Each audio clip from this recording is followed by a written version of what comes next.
Une voix qui porte, des idées concrètes, des propos qui résonnent. Benoît Dutrisac, déstabilisant, juste comme on aime. Fait que c'est avec nous pour faire les louanges de Donald Trump, prochain prix Nobel de la paix. Loïc, bonjour. Et de Vladimir Poutine, bonjour. Aussi. Et de Benoît Dutrisac, aussi, je ne fais surtout. que des louanges. Exactement. Alors, est-ce qu'il y aura la paix en Ukraine, selon toi? Ben, écoute, on ne sait pas. Il y a des négociations et c'est complètement rocambolesque. Puis pour comprendre ce qui se passe, il faut comprendre qu'en fait, il y a 3 plans de paix qui sont devant les dirigeants. Il y a un premier plan de paix qui a été proposé la semaine dernière, vers le milieu de la semaine, par les Russes et que Trump a convoyé aux Ukrainiens puis aux dirigeants européens. Non, non, non, a dit Trump, c'est pas vraiment notre plan de paix, c'est pas ça, enfin, c'est notre plan de paix, c'est pas celui des Russes. Pourtant, c'est ce que Rubio a dit, c'était le plan de paix des Russes. Puis ensuite, il est revenu en disant, bon, non, c'est notre plan de paix, parce que son patron l'avait contredit. Mais donc, un premier plan de paix dont je vais te parler tout à l'heure. Il y en a un deuxième, en réaction à ce premier plan de paix, qui a été concocté par les Européens et par les Ukrainiens. Et il y en a un troisième qui est discuté, qui est sous discussion, qu'on ne connaît pas encore, pour lequel, dit Rubio, il y a eu de grandes avancées. C'est sur la base des 2 premiers plans de paix. Et donc, ce qu'on sait pour le moment, c'est que les Russes ont rejeté le plan de paix européen, donc le deuxième plan de paix. Le premier, ils disent, bah oui, il y a des choses qu'on peut discuter là-dessus. Évidemment, c'est eux qui l'ont écrit en grande partie, ce plan de paix-là. Le troisième, ben, les Russes disent, on l'a pas reçu, on peut pas en parler, on sait pas ce qu'il y a dedans. Mais quand on regarde le premier plan de paix, on s'aperçoit de quoi? Ben, on s'aperçoit que finalement, la Russie est récompensée pour ses conquêtes. Elle n'est pas punie. Pas du tout. Et elle garde ses conquêtes. Alors, le Donbass, c'est évident, dans le premier plan de paix, non seulement elle garde les territoires conquis, on en avait un peu parlé la semaine dernière, mais en plus, il y aurait plus de territoires, le territoire non conquis du Donbass. Quant au territoire du Sud, tu sais, ceux qui sont juste au-dessus de la mer Noire, entre la Crimée et le Donbass, on n'en parle pas. Puis la Crimée non plus, on n'en parle pas dans ce plan de paix-là. Donc, en fait, ça resterait probablement aux Russes.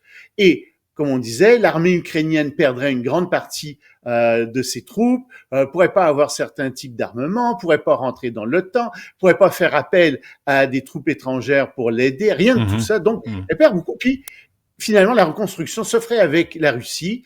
C'est vrai, avec une partie des fonds russes gelés en Europe, mais la Russie rentrerait là-dedans. La Russie rentrerait aussi dans l'économie mondiale à nouveau, ferait du commerce. Alors, beaucoup de gens disent, dont moi, écoutez, c'est pas un plan de paix, ça c'est une trêve. Ça fait en sorte que la Russie va pouvoir se reconstruire, puis ensuite attaquer à nouveau l'Europe. Ça, c'est le premier plan. Le deuxième plan, lui, il est proposé par les dirigeants européens et ça tranche vraiment avec le premier plan de paix. D'abord, il n'y aura pas de discussion territoriale avant qu'il y ait un cessez-le-feu complet. Ensuite, il n'y a pas de silence sur les territoires du sud de l'Ukraine. Ils retournent à l'Ukraine. Et tous les autres pays et territoires devraient, en principe, aussi retourner à l'Ukraine. Les sanctions contre la Russie ne devraient être levées que quand il y aura une paix durable qui aura été établie. Les Ukrainiens, dans ce second plan, pourront inviter des troupes étrangères sur leur sol. Et plus que ça, l'Ukraine ne sera pas contrainte à la neutralité comme le prévoit le premier plan de paix. Et puis enfin, les Ukrainiens vont pouvoir contrôler la centrale nucléaire de Zaporizhzhia, ce qui n'est pas le cas dans le premier plan, vont pouvoir contrôler le grand barrage hydroélectrique sur la Kakhovka, ce qui n'est pas dans le plan non plus, le premier plan. Et puis, ils vont aussi pouvoir contrôler le fleuve Dnipro, qui serait sous contrôle russe finalement dans le premier plan. Alors évidemment, les Russes ont rejeté ça. Le troisième plan, alors c'est un troisième plan qui a été discuté avec les États-Unis, les Européens et les Ukrainiens. On ne sait pas ce qu'il y a là-dedans. Marco Rubio a dit « il y a des grands progrès qui ont été accomplis là-dedans », mais en fait, entre les entrevues, etc., on entend que non, les discussions ont été extrêmement dures, que c'est très difficile de progresser et on ne sait pas ce qui va arriver avec ce troisième plan de paix. On ne sait pas s'il va être finalisé, si les États-Unis vont l'accepter. Alors, on en est là. C'est rocambolesque. Ça il y a 3 bien, plans. Oui, non, ça augure pas très bien, en fait, Ouais. quand on regarde ça. La Crimée, il faut se rappeler, là, sauf erreur, en 2014, c'est Poutine qui a envahi la Crimée. Là, Il n'a pas c'était... exactement envahi. Il a envoyé des soldats. Il faut comprendre que la Crimée était un territoire qui était russe, qui est retourné à l'Ukraine en 1954. C'était un cadeau de la Russie et on ne sait pas très bien pourquoi Khrouchtchev a fait ça à l'époque. Est-ce que c'était parce que justement la Russie de Staline avait été très très dure contre l'Ukraine dans les années 30 et c'était, ma foi, une espèce de façon de s'excuser? Ou alors, moi c'est plus ce que je pense, parce que la Russie voulait faire accepter à l'Ukraine une immigration russe massive en Ukraine et qu'ils offraient en compensation la Crimée. On ne sait pas trop ce qui s'est produit, mais toujours est-il que la Crimée est un territoire qui a voté, un territoire ukrainien, qui a voté avec les autres territoires ukrainiens au début des années 90 dans un des référendums pour l'indépendance de l'Ukraine. L'Ukraine à 90%, la Crimée à 80%. Ce qui est arrivé, c'est que il y a beaucoup de russophones en Crimée. Il y a eu un référendum qui a été tenu là en 2014, pas mal sous l'égide de la Russie. On ne sait pas dans quelles conditions ça a été tenu exactement, en fait très mauvaise. Et les gens auraient voté pour que la Crimée retourne à la Russie à ce moment-là, en 2014. Donc c'est une situation un peu différente du reste de la Crimée. Pendant ce temps, Marjorie Taylor Greene, qui démissionne, ça, j'en reviens pas, de son poste de représentante à la Chambre. Oui, personne n'en revient. Ça va être effectif le 5 janvier. Et donc, il va y avoir des élections spéciales dans les 40 jours ensuite dans son comté de Géorgie. C'est un comté qui est très, très fortement républicain. Normalement, il devrait demeurer républicain.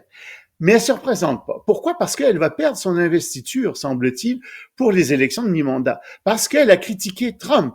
Qu'est-ce qu'elle a dit? Elle a dit tout simplement que Trump se concentrait trop sur la politique étrangère, qu'il ne s'occupait pas assez de la santé, que les républicains ne représentaient plus les intérêts des Américains moyens, mais ceux des néoconservateurs, des entreprises de grande technologie, des grandes firmes de pharmacie, du complexe militaro-industriel, etc. Elle a pas tort, hein? Ben non, elle a raison. Elle a raison. C'est sûr. Mais s'il y a des choses, toute vérité n'est pas bonne à dire, surtout quand tu es dans un parti politique. Parle-en à Vincent Marissal. Et donc, ce qui se produit en ce moment, c'est que il y a eu des pressions extrêmement fortes sur elle pour qu'elle parte. Elle savait qu'elle allait perdre son investiture et donc elle a décidé de partir plutôt que de perdre son investiture, ce qui lui laisse quand même la voie libre. Il y a des gens qui pensent qu'elle va se présenter possiblement pour les élections présidentielles de 2028. Mais ça montre une chose. Oui? Non, mais est-elle plus MAGA que Trump? Elle se veut plus MAGA que Trump. Moi, je pense pas qu'elle ait de chance. Mais disons que pour moi, ce que ça montre, c'est ça montre deux choses concurrentes. Puis je suis pas le seul à dire ça. Ouais. C'est une analyse qui a cours en ce moment aux États-Unis. Ça montre d'abord les pressions extrêmement fortes que Trump exerce sur le Parti républicain.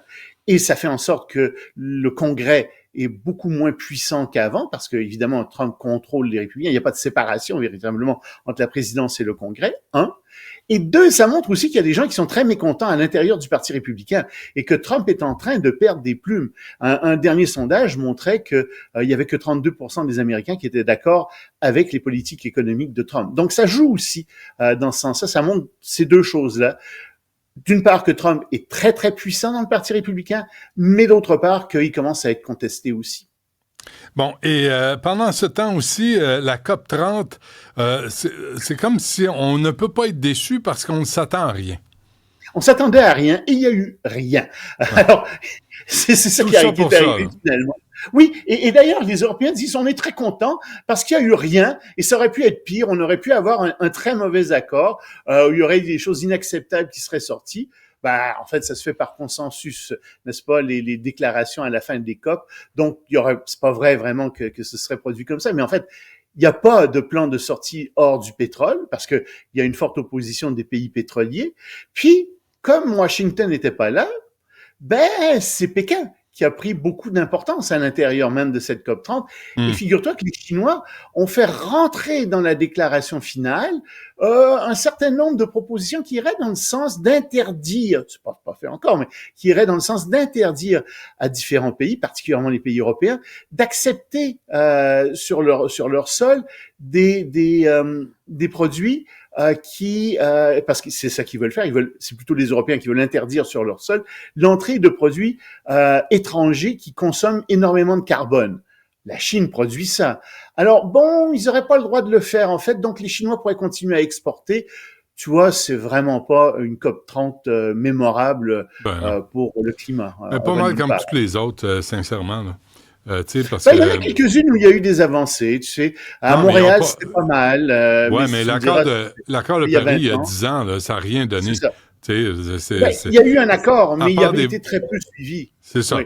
Et à part des voyages en jet privé, tous les donneurs de leçons. Ouais, il y aurait des avancées techniques qui se feraient sur le sol, mais cette COP-ci, là, c'est une COP à oublier vraiment. Bon. Et la France, avant qu'on se quitte, Loïc, sur le point d'instaurer quoi? Il réinstaurerait un service militaire volontaire. Ça a été aboli, ce service militaire, qui était obligatoire, faut le dire, par Jacques Chirac en 1997. Et l'armée française, en ce moment, a 200 000 hommes actifs et puis 47 000 personnes en réserve. Mais c'est pas assez, étant donné ce qui se passe, et le gouvernement français donc dit, écoutez, on veut pas instaurer un service militaire obligatoire, mais ce serait volontaire. On s'attend à ce qu'il y ait entre 10 000 et 50 000 personnes qui viennent faire leur service militaire. Ça durerait 10 mois. Ça serait payé très légèrement, quelques centaines d'euros peut-être. On ne sait pas exactement ce qu'il y aurait dans cet entraînement-là, mais ça permettrait éventuellement d'appeler des gens si jamais il y avait une véritable guerre qui se déclenchait contre la France. Et on sait que les états-majors sont très, très inquiets en Europe de ce qui se passe avec la Russie. Oui, j'imagine. Parfait. Loïc Tassé, merci. On se reparle demain. À demain.